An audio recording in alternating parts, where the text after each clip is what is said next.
नमस्कार, मैं हूं विनीत त्रिपाठी। आज देश में अंतरिम बजट पेश हुआ और निर्मला सीतारमण ने चुनाव से पहले, क्योंकि इस साल लोकसभा इलेक्शन है, उसके पहले अपना बजट पेश किया, जिसमें तमाम तरीके के उन्होंने अपने बताया कि उनके आगे आने वाले मिशन क्या है और इस समय करंट में वो किस किस चीज में फोकस कर रही हैं और सरकार की कई सारी नीतियों का उल्लेख किया। लेकिन इससे इतर आज जिस बात को हम चर्चा करने जा रहे हैं वो है पेटीएम के बारे में। आखिरकार पूरे भारत भर में 9 करोड़ से ज्यादा पेटीएम लोग यूज करते हैं और पेटीएम लोगों को सीधे सीधे इफेक्ट कर रहा है। आज सुबह से हम देख रहे हैं कि लगातार सोशल मीडिया में या माइक्रो ब्लॉगिंग साइट एक्स में पेटीएम लगातार ट्रेंड कर रहा है। लोगों के तमाम तरीके के सवाल हैं, इसके शेयर एकदम से गिरे हैं, आरबीआई ने शिकंजा इसके ऊपर कसा है। हमारे साथ में शिशिर कुमार हमारे सीनियर हैं, हमारे वरिष्ठ सहयोगी हैं, अर्थव्यवस्था मामलों के जानकार हैं। इनसे हम जानेंगे और समझेंगे कि आखिरकार पेटीएम क्यों ट्रेंड कर रहा है, लोग घबराए हुए हैं पेटीएम को लेकर।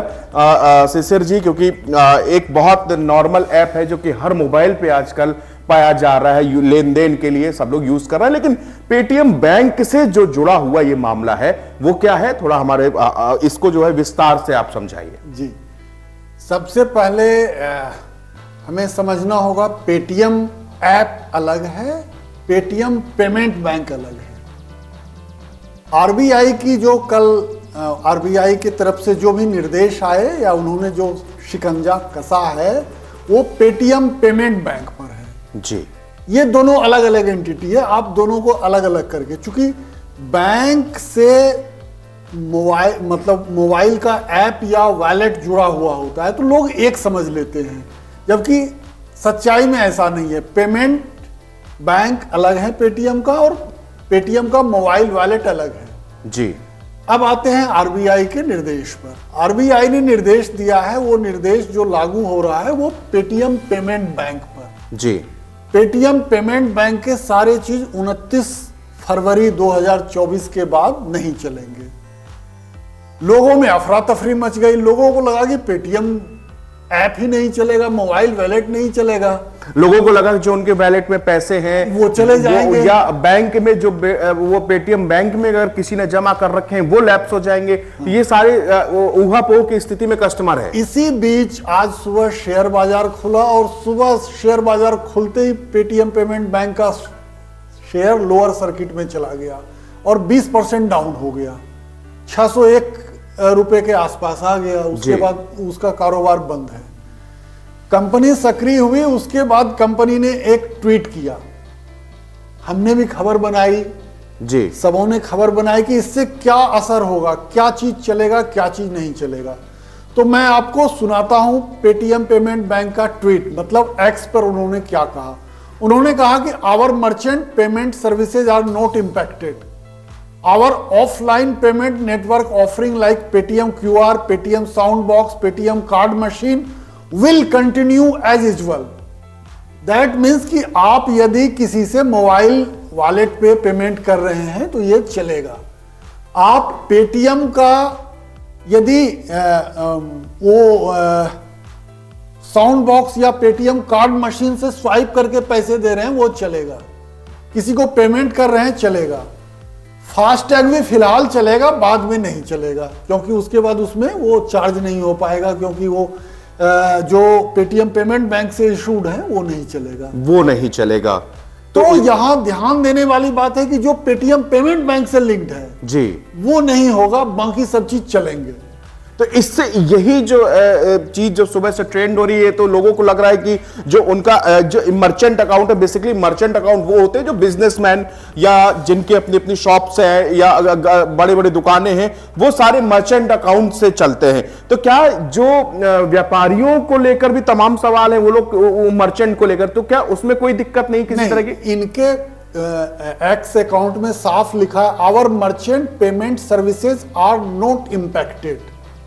Our offline payment network offering like payment QR, payment soundbox, payment card machine will continue as usual, where we can onboard new offline merchant always। मतलब नए लोगों को भी वो लेंगे, ऑनबोर्ड करेंगे। अच्छा शिशिर जी, जिनका बैंक में पेटीएम बैंक में जिनका अकाउंट है Paytm payment bank, payment bank में, तो उनका क्या है? उन पर असर पड़ेगा। उनको आरबीआई ने सर्कुलर डाल के जो कहा है कि वो no other banking services other than refer to the above like fund transfer irrespective of name and nature of services like AEPS, IMPS, etc.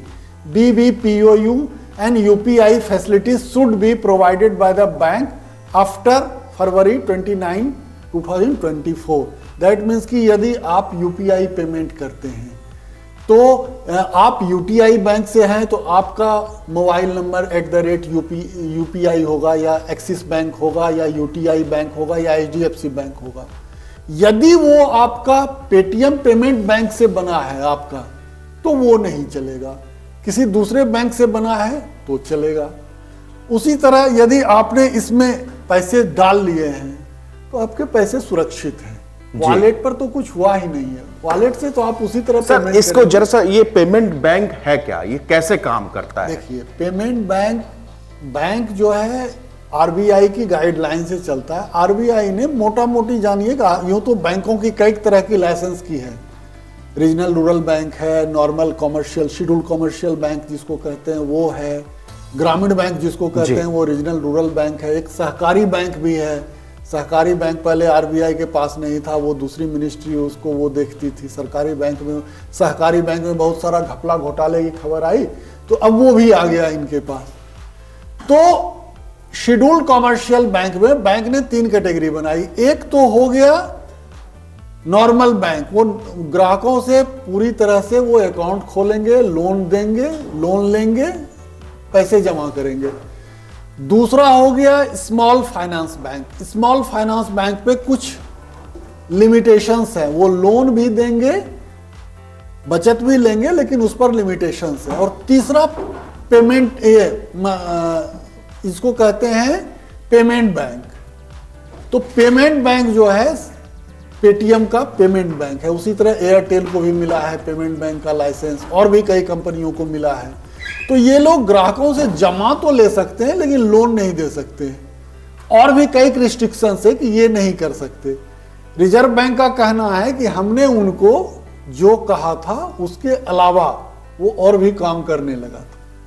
इसीलिए उस पर मतलब जितनी भी परमिशन उनको दी गई थी वो उससे ज्यादा ये पेटीएम जो बैंक है वो करने लगा। इसके कारण इसके ऊपर शिकंजा कसा गया है।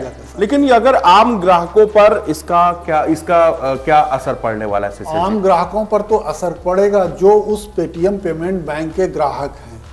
अब चूंकि बैंक ने, आरबीआई ने कह दिया कि 29 फरवरी 2024 के बाद no other banking services other than those referred in the above like fund transfer, BBPOU and UPI facility, वो सब प्रोवाइड नहीं कर सकते। तो निश्चित जाहिर सी बात है कि अब जो है ये सब सर्विसेज वो यूज कर रहे थे, अब वो यूज नहीं कर पाएंगे। उसी में एक सर्विस फास्टैग भी है। लोग प्रभावित हो रहे हैं क्योंकि गाड़ियों में उन्होंने पेटीएम पेमेंट बैंक से फास्टैग खरीदा और वो गाड़ियों में लगा लिया। अब उसको दूसरे बैंक में ट्रांसफर करना पड़ेगा, आईसीआईसीआई बैंक में ट्रांसफर करना पड़ेगा या दूसरे अन्य किसी भी उसमें उसको जोड़ना पड़ेगा। तो ये डायरेक्ट सीधे सीधे एक आम लोगों से, क्योंकि सबसे बड़ी जो इसमें जो दिक्कत आने वाली वो जो इन्होंने कहा फास्टैग के जितने भी कार्ड हैं मोस्टली सबसे ज्यादा पेटीएम से रजिस्टर्ड है, वो पेटीएम से ही चलते हैं। उनमें जो पैसा धनराशि जाती है वो भी पेटीएम के थ्रू जाती है, एक लंबी बड़ी तादाद है। जैसा कि मैंने आपको जो खाली मैं पेटीएम ऐप की बात करूं तो 9 करोड़ से ज्यादा खाते पूरे देश भर में हैं। अगर यही हम मर्चेंट अकाउंट की बात करें तो लगभग 55 लाख से ज्यादा मर्चेंट अकाउंट है। 55 लाख से ज्यादा मर्चेंट अकाउंट का मतलब मर्चेंट अकाउंट वही खोल सकता है जिसका उतना टर्नओवर होता है, उसकी कुछ शर्तें होती है, वो जो है पूरी करता है, उसके बाद ही आपके।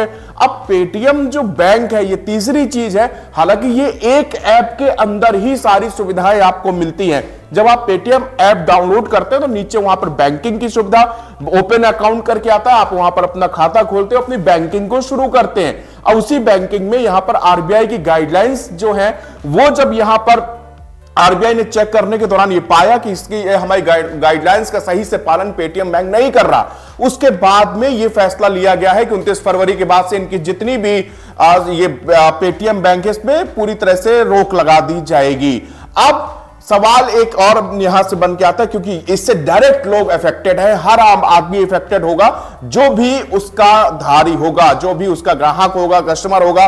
तो अब पेटीएम ग्राहकों को शिशिर जी अब क्या करना चाहिए, क्या हो सर, क्या उनके उपाय बचा है? फिलहाल पेटीएम पेमेंट बैंक के ग्राहकों को कोई दिक्कत नहीं है। 29 फरवरी तक तो कोई दिक्कत है ही नहीं।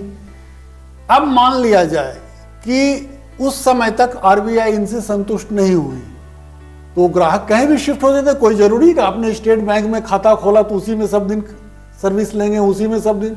स्टेट बैंक के बगल में पंजाब नेशनल बैंक है, उसके बगल में यूनियन बैंक है, उसके बगल में और भी बैंक है, इंडियन बैंक है, तो आप वहां चले जाएंगे। तो उनका जो पैसा जमा है वो सेफ है, वो सेफ है, इंटैक्ट है, कहीं कोई दिक्कत नहीं है। क्योंकि पैसे को वो लोग कुछ कर भी नहीं सकते। और आपको पता होगा कि रिजर्व बैंक की एक बीमा योजना है जिसमें 5 लाख तक लोगों का पैसा, बैंक डूब भी गया तो 5 लाख तक मिलता है। इसलिए पैसे के बारे में तो चिंता करनी ही नहीं चाहिए। अब दूसरी बात है कि फास्टैग का क्या होगा, तो इस पर भी इसने पेटीएम ने एक ट्वीट किया है। अब मीथ है कि my FASTag will stop working, मेरा फास्टैग नहीं चलेगा। तो नहीं, पेटीएम ने कहा है कि you can continue to use your existing balance on your FASTag. मतलब फास्टैग में आपने 500, 1000, 10,000 जितने पैसे दिए हैं वो बैलेंस आप यूज कर सकते हैं। रही बात रिचार्ज करने की, तो रिचार्ज तो उसमें होता था पेटीएम पेमेंट बैंक से जी, पेटीएम पेमेंट बैंक पर लग गया बैन।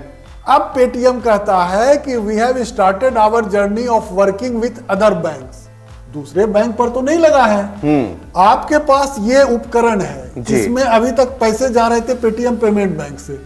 ठीक है जी, इस पर ये दरवाजा बंद हो गया, हमने ये दरवाजा खोल लिया। हमने कहा भाई साहब हमारे पास ये है, आपके पास बैंक है, हम दोनों गठबंधन कर लेते हैं, इसमें जो पैसा आएगा आपके यहाँ जमा अच्छा, तो होगा। मतलब जो पेटीएम कंपनी है वो किसी दूसरे बैंक के द्वारा उस रिचार्ज उस एक दरवाजे को बंद किया तो दूसरे बैंक से कोलैबोरेट करके, और ये अच्छी यही इसने कहा है कि we have started our journey of working with other banks over the last 2 years which we will now accelerate। अब हम और उसको तेज करेंगे दूसरे बैंकों से कोऑर्डिनेट करने के। We are working on effective solution to ensure a seamless customer experience and you will be updated. अभी तो 1 महीने समय है इनके पास, 1 महीने में तो गंगा जी में ढेरों पानी बह जाएगा। जी बिल्कुल, मतलब यहां पर उन लोगों को भी जो तमाम सवाल सोशल मीडिया पर ये पूछ रहे थे फास्टैग का यूज कैसे करेंगे, तो उनको भी परेशान होने की आवश्यकता नहीं है। अब मैं आपको जल्दी से बता दूं, क्योंकि एक महीने का भी समय पूरा का पूरा बचा है जब तक कि पेटीएम दूसरे बैंकों के साथ में अपना कोलैबोरेट करेगा। उसके बाद में फिर आपकी जो रिचार्ज है वो उसी तरह जैसे पहले होती है वैसे ही चलता रहेगा। यानी कि हो सकता है ऐसा, पेटीएम का ऐसा प्लान है। अगर ये सब मतलब चीजें सही रही, अगर मान लीजिए जो गाइडलाइंस 29 तारीख के बाद अगर पूरी तरह से आरबीआई को लगा कि नहीं ये गलती कर रहा है या उसमें सुधार नहीं है, तो उसमें फिर और आगे इंस्ट्रक्शन लग सकते हैं। लेकिन फिलहाल अभी इतनी जल्दी घबराने की या उसकी करने की जरूरत नहीं है। अपना जो आपका पैसा है वो भी सेफ रहेगा, उसमें भी कोई आप चाहे तो उसको निकाल सकते हैं, या उसमें 29 फरवरी तक उसको जो भी आप जैसे भी दूसरे बैंक में ट्रांसफर करना, वो सारी चीजें ऑप्शन जो है आपके लिए खुले हुए हैं।